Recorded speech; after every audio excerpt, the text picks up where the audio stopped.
I want to give a couple more context things.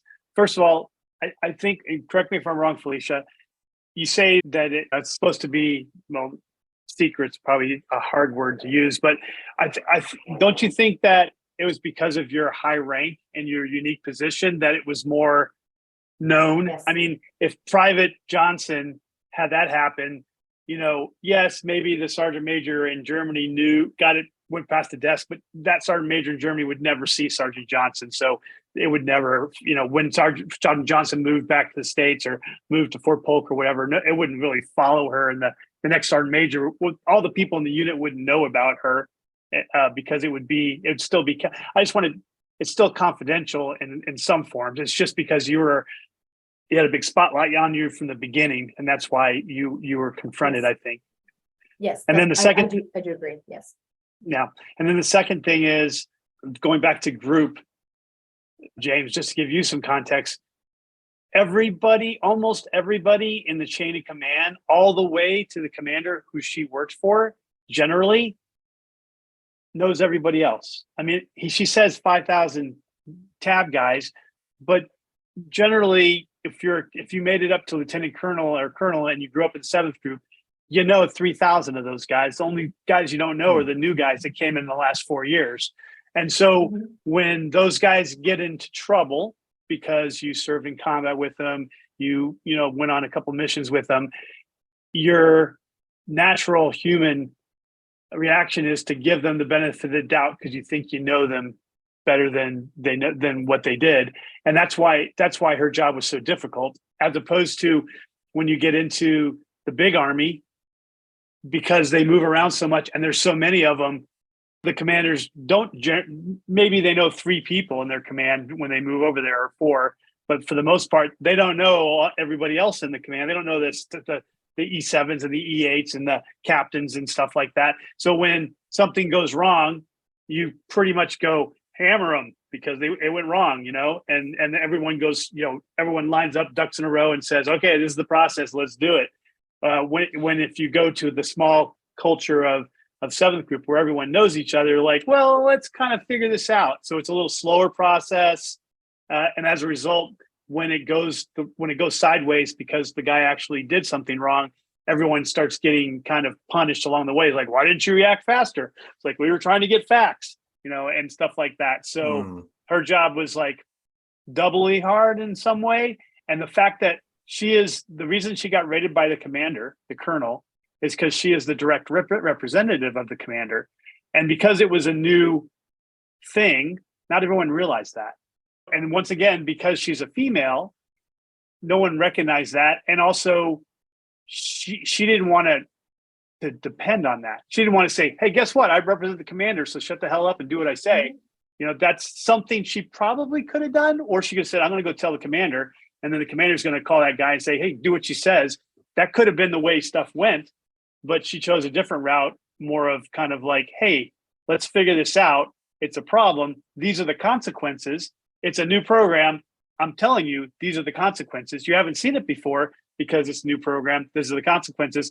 And then ultimately, I'm sure if you had to go to the commander or the sergeant major and go, hey, this guy is a rock and he doesn't want to listen. I've tried to communicate with him a couple of times. I need your help.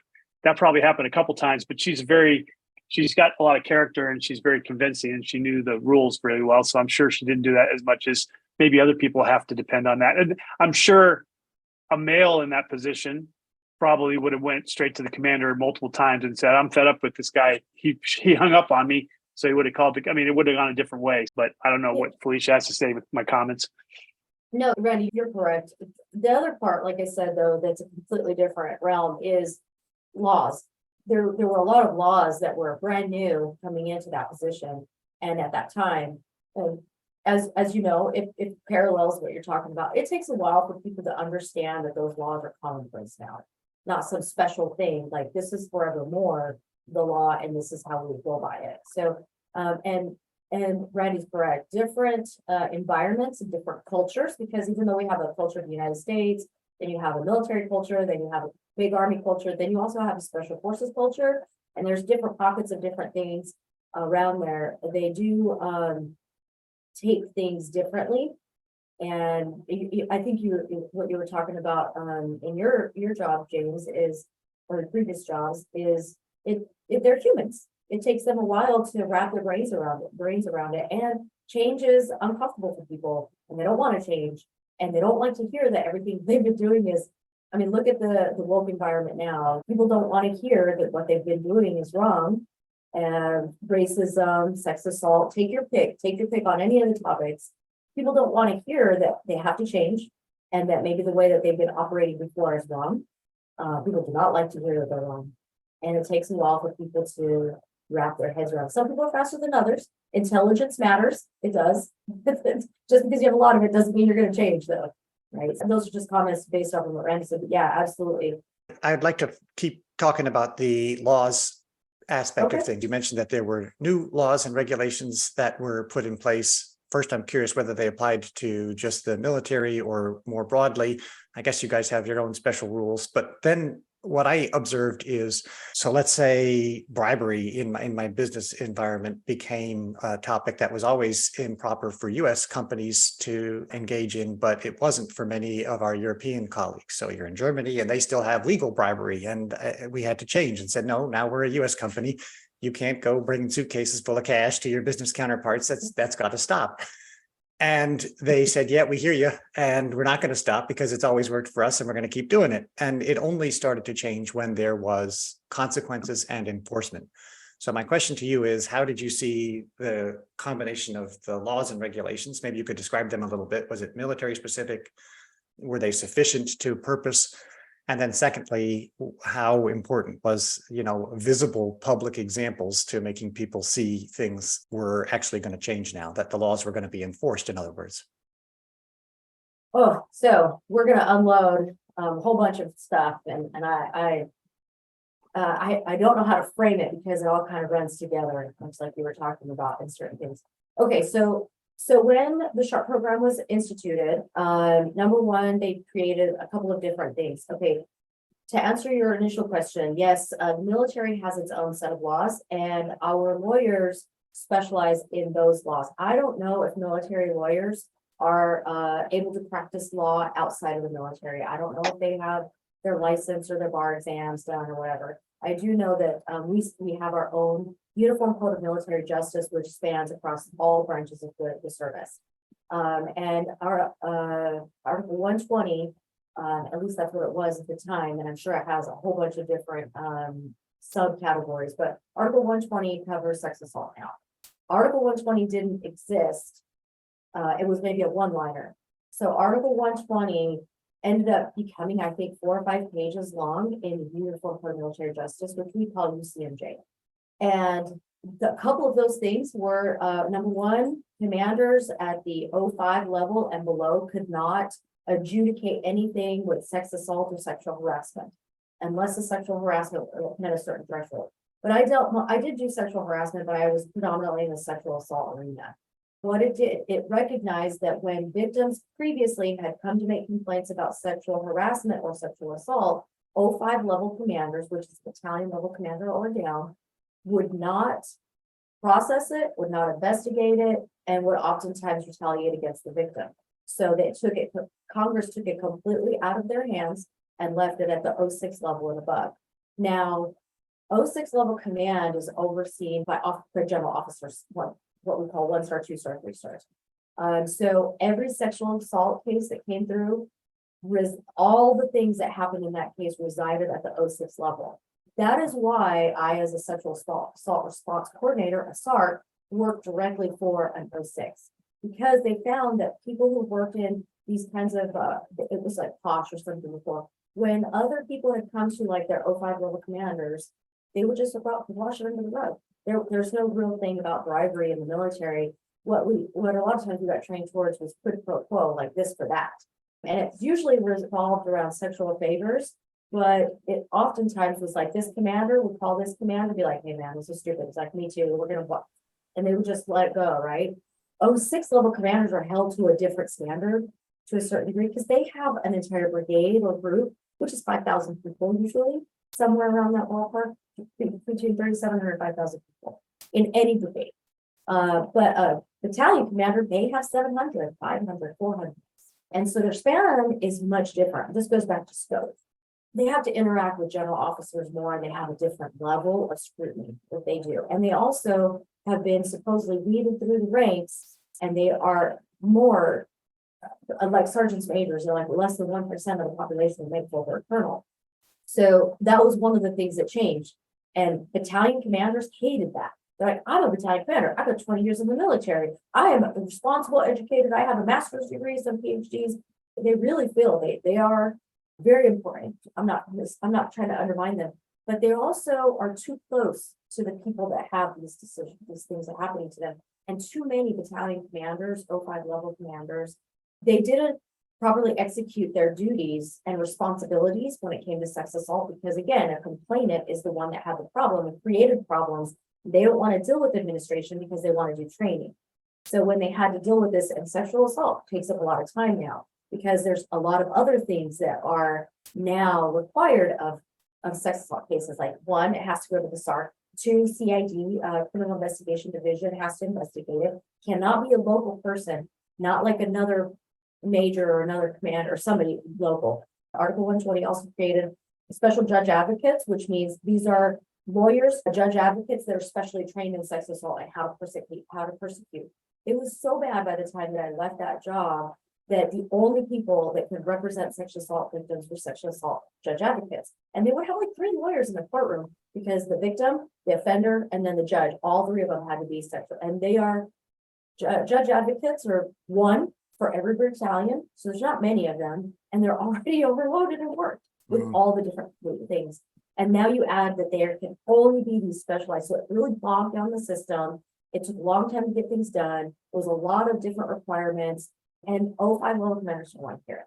They were really upset that something that important was taken out of their hands, even though most of them didn't understand the culture that they had in their environments, their units. They didn't understand victimology. They didn't understand the judicial system, and they didn't understand these new laws. And here I am, a little sergeant first class, E7, walking in and saying, hey, you have to do X, Y, and Z. And they're like, get out of here. To be honest with you, the special forces community received that better than the general population. The big army community did. They did that better, because by the time you're a commander as a special forces, like you've got it made, like you know the deal, and they are very intelligent, so they understood these new things coming. And they also have had to work with foreign countries and foreign nationals, so they understood how to deal with people in different countries, different cultures. They were more robust in how they communicated, and effective communication, if you will. Now, commanders in the regular army, they don't have to deal with foreign countries and ambassadors. They don't have to deal with other people's cultures. They have just their own run-of-the-mill army thing. They don't want to hear it. So that's why they didn't want to hear that fellow battalion commanders in all the forces had misutilized this. The Navy was actually really bad. The Navy was really terrible at this. And that is why across the board, carte blanche, it went to the 06 level command. And then just people didn't understand why a victim who made a claim was able to leave the unit in like 3 days, because that was unheard of. 2 weeks. And it was law then too. If the victim requests this and there's plausible belief that this is a credible report, they could leave, because they were being traumatized over and over and over in their units by the general population that knew nothing of it. They're just like, oh, you're screwed up and messed up. Again, back to that culture, that victim building culture. And so commanders were pissed. They were mad because I'm losing this person and I don't have any authority in it. I can't have a say so. I can't tell them no. No, you can't tell them no. It was really, really hostile with commanders for a little while there, because they didn't understand what was going on. They didn't want to hear it. And please don't let a special forces unit lose somebody like that, right? Now, luckily there was not a lot of that kind of stuff in the special forces community that I worked with, but in the regular army, there was a lot. And I received a lot of those people too, or expedited transfers. It's to help prevent victims from being re-victimized by the environment that they're in, or to escape perpetrators, because a lot of times the offender would continue to harass and antagonize victims because they were forced to stay in their same units. That was very prevalent, which is why this expedited transfer. And then commanders were very worried about everybody. They were more worried about people misutilizing this program than they were about people that actually needed the program. Well, they are lying. And then there's reprisal. So they were very worried about victims lying, and then they should be in trouble now because they made a false report. So that goes back into reporting, and then again, intelligence level, like, because this is such a new program that people don't understand, they didn't understand, and I'm talking about this during my time, right? So things have changed since then. But people didn't understand the laws and the availability, and when somebody would use them, they're like, what's this new law that I don't have any control over and I'm mad about it? And so they really were like, well, this person lied. That investigation came out that it wasn't sexual harassment. Well, the person that made the claim thought it was. Well, I don't believe that. They need to have Article 15, which is, non-judicial punishment, money taken, extra duty. They need to have Article 15 for making a false report. They didn't think it was false when they made it. Yes, they did. Okay, prove it. And then it goes into like what you can prove, what you can't prove, so on and so forth. Now, because this SHARP program was so emphasized, it very quickly became a point where, and you spoke to something that stuck with me, the retaliation, how that looked like. So commanders very quickly realized that if they were to go and pursue UCMJ against victims, that it would undermine the program and that more victims wouldn't want to come forward. So now you get into where 06 level commander has to think through, how do I deal with this? Because there's an allegation that was made. The investigation can't prove it, which it often happens during sex assault. And now you have a community that's in an uproar. And now you have people saying, well, the victim needs to have something happen to them. Or you have, in very few cases, but a couple of them more recently, people are using the system to get out of trouble or to put themselves in a protected victim category. And now commanders and sergeants majors are like, I know it's bullshit. I know they're BSing, but I have to give this victim updates every week or every other week. And I have to give them information that they can now use in getting out of this pickle or dilemmas, trouble that they're in. And commanders have to try to negotiate a break in the system where the community is like, we know it's crap, but the soldiers are like, we'll get them in trouble where we can't. And even if we could, why would I do that? And I would undermine this program that's designed to help victims. And if I go against this person as a victim, other victims don't want to come forward in this program. So it's a conundrum, what comes first, the egg or the chicken. And so commanders are mad because they don't have any authority. And now they also have to deal with people who are misusing this. And I think that more recently, I've heard more about some people, but it's not like the private specialist female that got raped. It's the staff sergeant who is a complete turd, been in trouble, and doesn't want to do what they're told. And so now they're going to go, make a complaint. Or their wife is a sexual assault response coordinator, and their wife is telling them to use these laws and how to get out from the trouble.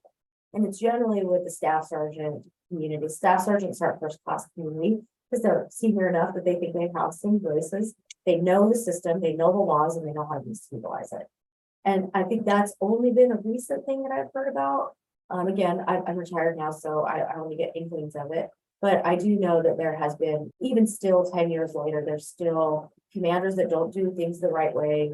They don't follow the laws that they're supposed to, and it does impact people. So I don't know if I've answered any more of your questions, but from a judicial and then reporting and persecuting a case or pursuing a case to the legal portion of it, to a judge, like when you actually get into a courtroom, that is completely different as well as just the cultural things that I'm talking about mostly. No, I think that's answered quite a few questions, Felicia. Thank you. And what it reinforces for me is that the environment might be different between the business and military, but human nature is not. And so the resistance that you described for commanders who no longer have the ability to adjudicate really important issues and are having consequences to their forces as a result, I completely understand that frustration. The challenges that the higher up commanders that have in trying to make decisions to do the right thing without causing new problems also makes sense to me. And then the regrettable but very real phenomenon of people taking advantage of the law and the protections that it might offer to make inappropriate complaints. Unfortunately, that is also just a factor. Some people will do it, even though if you think about it, is one of the most incredibly selfish things you could ever do. How many people you're undermining for your own selfish desire to get out of an immediate problem. It's just despicable behavior, but a certain number of people, and it's a tiny number of people, but a small number of people will do it and cause problems for so many others. It's really gross. So in a way, you've reinforced that people are going to be people wherever they are. Most of them are good. Occasionally, some are going to get into trouble. And then the laws and systems that we put in place to help address those problems are imperfect at best. And it really requires people who work tirelessly, like you and a lot of your colleagues, I'm sure, did for so long. So running a compliance program of any kind, the SHARP program and similar ones, is really hard work. And it's impressive that you did it for so long. Maybe this gives you an opportunity to tell us, so we can transition to the present and the future, why you are studying what you're studying now, what you are hoping to do going forward. And Randy has one more question before we turn to that. Sorry. I got a question. My question is, so I don't know the answer to this, but when I was getting my master's degree, a lot of the people that were in the course with me all of them were civilians and most of them were teachers. And they weren't anti-military, but they weren't very pro-military by any means. And we got into a heated discussion about sexual assault and rape culture in the military and how it was despicable. And it was, they were quoting crazy numbers like, 50% of the women in the military get, sexually assaulted. And I was like, I mean, that's not been my experience, but of course I'm not a woman. We've just had an hour and a half talking about all the horrible things that when things go wrong and how the military tries to address them. And sometimes they're successful and sometimes they aren't. And some people understand the rules and some people don't. Some people are abusing the rules. But do you have any, I know you probably don't have current statistics, but do you have like a statistics about how the military is kind of addressing this? And is this like as bad as the civilians that I was talking to think it is, or is it a small percentage and the military is doing the best they can to address it? And it's not a perfect system, but it's better than a lot of other systems out there. Do you have any good news?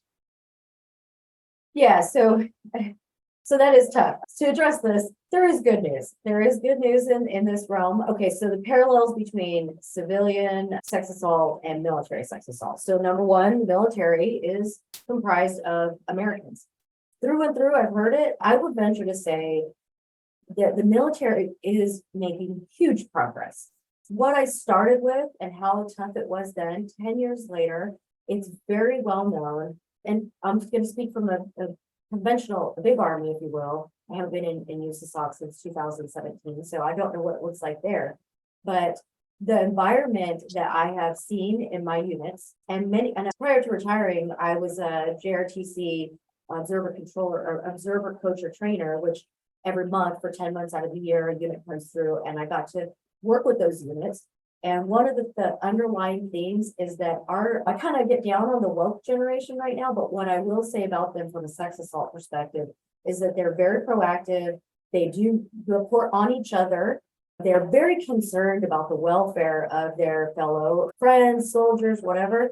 And they are very, very quick to be like, nope, that's not right.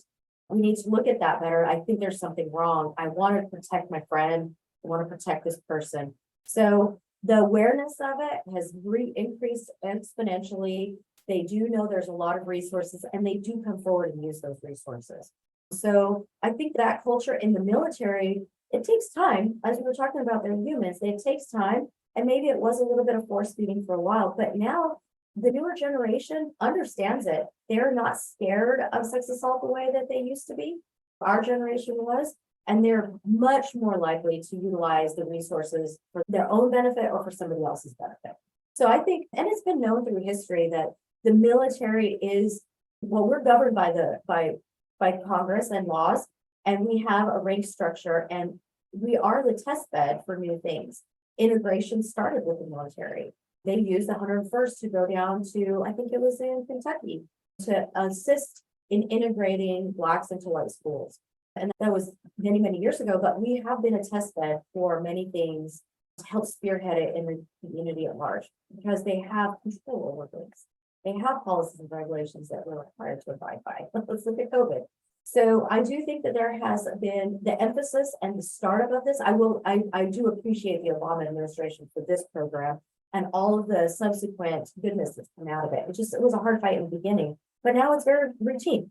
It's very known, it's very utilized, and I think a lot of people have embraced it, at least from the military perspective. Now, do we not like the things? I mean, you've seen it in business, so it's a civilian sector that, it is what it is. You have to deal with it. Maybe we don't like it, but we do appreciate it and we do use it. So I do think that is the goodness of it. And I do think that the military has done a great job in moving forward with new policies, new progressive initiatives, and making sure that as many of our men and women in the service are taken care of as much as possible. There's going to be predators. And as long as there's predators and offenders, there's going to be sex assault. That's not something that's going to change. How we deal with our victims and how we give them support and resources has changed. And I will say that, so when I first started out, there was a big correlation between people thinking that colleges were safer than the military. And I absolutely don't believe that to be true. It's underreported. There's no rank structure. There's nobody in the charge of that, or a person that you can go to. You have the local police department who is already inundated with whatever they have, big cities especially. They already are busy, and the messiness of a sex assault case and the jurisdictions of it, and just lack of education for our young folks in our college. Because mind you, I'm 42 now, and at 32, I was still kind of a dumbass when it came to this kind of stuff. Now we have 20-year-olds. They're all in college dorms, drinking, being away from mom and dad for the first time, and they're just, thrown into so many different things.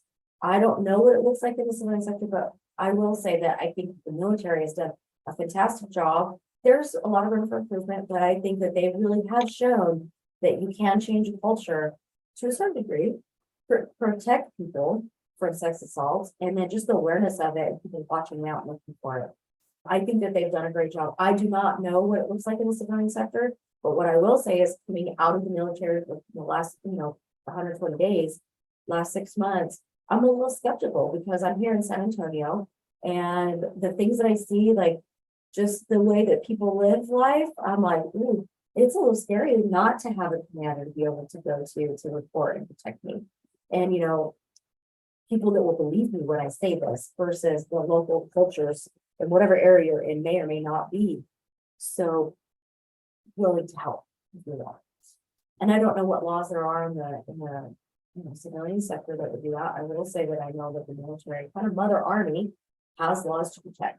And it's working. It is working for men and women. Just like I said earlier in this podcast, the men that I've worked with when they were little and it haunted them for their whole lives. There's just as many men out there, I believe, that as women that experience sexual trauma as well. I don't know if that answered the question. Yeah. And so I was before we transition into what you're doing now, I was wondering if you had you've had an awesome career.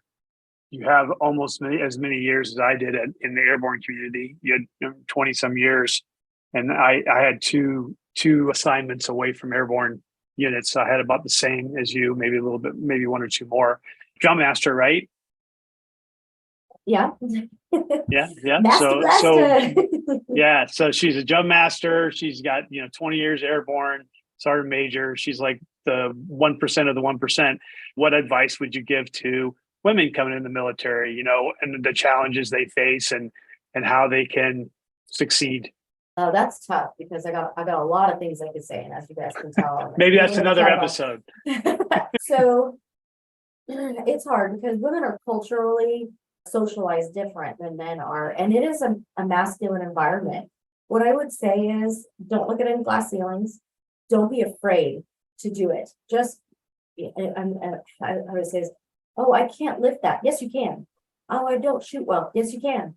You just have to apply yourself, and you have to have that drive, and you can't let anybody tell you otherwise. And that's so hard to say because from the time women are born, it's restrictive in certain things. Like, women do this, or you're not going to wear that. Boys are this and girls are that. So it's hard to reprogram somebody. But if you're of the mindset that you can come in the military, you absolutely can achieve anything you want to. It is very merit-based. But you have to be smart enough to understand your environment. You have to be smart enough, or I want to say smart enough, but understand enough that you can do it. Men support women very much. They love to see strong women. They really do. And they're accepting of women who are maybe not so aggressive or maybe not so forward like I am, but they love strong women in the military and they can do it. So any woman out there thinks that I can't do that because whatever, you got to reprogram it and you got to think to yourself, reprogram your inner thought process. And yes, you can. Absolutely can. I am 4'11". I'm a Hispanic female. I was 115 pounds at my heaviest. You know, I ran faster than the boys. I drank harder than the boys. I worked harder than the boys. And you can do it. You can. I absolutely believe that any woman that wants to do it absolutely can. It's just whatever you're given in life, you have to use that. Whatever it is, if you're tall and strong, use that. If you're smart, use that. Whatever assets God gave you, use those things. And don't think you can't, because you can. So I don't know if that's. No, that's a great message. And then go ahead with your final question, James. Sorry. I was just curious how you go from 25 years doing what you did and performing in the environment that you did to, I assume it was voluntary that you retired and you thought it was the right time and you wanted to see another change. And what's your thought process now about how you want to continue helping people or how you want to see yourself continue to perform at a high level? What do you have set as challenges for yourself? Well, I did have as I mentioned earlier, a lifelong dream of becoming a nurse, actually a physician. To be honest with you, I wanted to be a surgeon before I came in the Army, but I knew that was way beyond me at the time.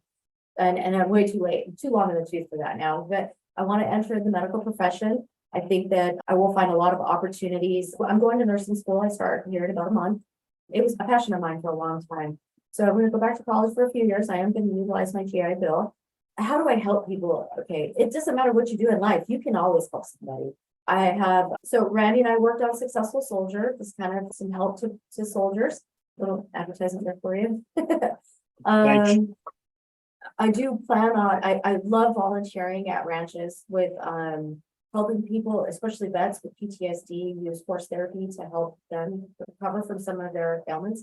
So I volunteered at ranches in a couple of different places at the station. So I plan on volunteering there, hiring heroes as an option I'm thinking, but I'm looking more for pro-vet organizations, nonprofits, just to kind of do that stuff. So in my spare time, that's probably what I'll be doing. I don't think I'll have too much spare time when I'm in college, but you know, I live life at 100 miles an hour. So, you know, helping people through the nursing department and sister nurses too, they help people. Doctors taking care of, you know, people, and when you see them at their most vulnerable, it's horrifying, but it's wonderful when you can help them get through that. So helping them, humans in general, young people, old people, it doesn't matter. I think what I did learn is I have a strong desire to serve. I even thought about maybe I should be a police officer or something. It's too physical for me. I'm done with the physical stuff. Nonprofit organizations to help vets. I would love to say that I would want to stay active duty, but the reason why I retired is it was time. You get to a point where you're like the day in, day out, you're just over it and it's time for a change. And so I'm changing to kind of try to help civilians. And I know that there's a lot of vets out there who retired, who have suffered a lot of things. And sometimes it just takes somebody to listen. So it could be something like that. I don't have 100% clear path, but I do know that it will be giving back to the military community where I've been given. And providing people with information that hopefully they take advantage of all the things they have available to them too. And then, you know, whatever the nursing program throws at me, that's kind of, I know it's kind of not as fantastic as everybody thinks it is, but I am enjoying retirement. I love it. It has been 105 pretty much for like the month straight here in San Antonio, and I have gone outside long enough to let my dogs pee. And I am enjoying not having to be in the heat right now. So, yeah, enjoying retirement. So I guess we need to just make sure, and we usually do this, sorry, we haven't done it earlier. Was there anything else, Felicia, that you may wanted to make sure listeners took away or heard or understood? You did a really good job describing over the course of our conversation many aspects of what you've done. But just in case there's something we missed that you wanted to get out as a message, please, here's your chance. Okay, yes. When it comes to sex assault, what I would say is that it's really a tough time for people when they experience something like that. Now, it doesn't matter if you're in the military or the civilian sector. There are resources out there. There's untapped resources that people just don't know about. And this is exactly, there's grants, loans, monies to help victims of sex assault kind of recover in whatever situation it is. It's the first step is just asking for the help, and there are resources available. So call the sex assault helpline. I think RAIN is another major resource available. But don't suffer. Don't suffer. Don't do this alone. There are people out there that know what you're talking about. There's survivors groups everywhere. I want to speak in general to the masses because it doesn't matter what country you're in. There are people there to help you. And RAIN, I think, is international as well. If there's anybody out there that needs help, there's resources available. Don't suffer in silence. Don't live through it alone. It's really traumatic, and there's something especially grievous about sexual trauma and sexual assault. There's help. Just get it. Just go get it. Don't wait. It won't get better with time. So save any forensics you can, and just take care of yourself in those resources. So it's not as eloquent as I'd like to say it, but it's there. All right, that's a good message. We'll make sure to include in the show notes links to some resources as well. But it's a good reminder to people that the way to get better is to start asking for help, and there is help available. Sure. Super. So thanks so much for coming on, Felicia. You have provided us some great insights today about what you've been doing and how you've helped move the military ahead a significant amount. And so that's a fine thing to have done and to have contributed to. And thanks everybody for listening. Subscribe to the show, and we hope you come back for more. Thank you, James. All right, Thank see- you, Randy. Thank you, Felicia. Thanks, guys. We'd love to hear what you think, so please comment on the show with your thoughts. We read all of your comments. Thanks for joining us, and thanks for subscribing. See you next time.